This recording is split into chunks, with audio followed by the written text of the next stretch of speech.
You can use Dashboard Hub for centralized reporting by going into the Dashboard Hub app in Jira. Give your dashboard a name and a description if you want. Start populating your dashboard. Click Add Gadget. Let's start with Jira Custom Charts. Configure the gadget to your liking and click Add.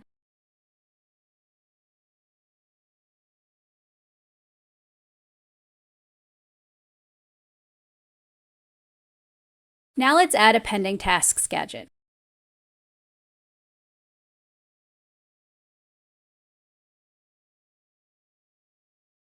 Once it's on your dashboard, you can move and resize it to fit your preferences. And finally, let's add a gadget that shows the top-rated GitHub public repositories.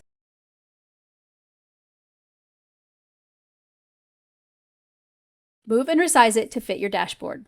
Once you're happy with your dashboard, click Save.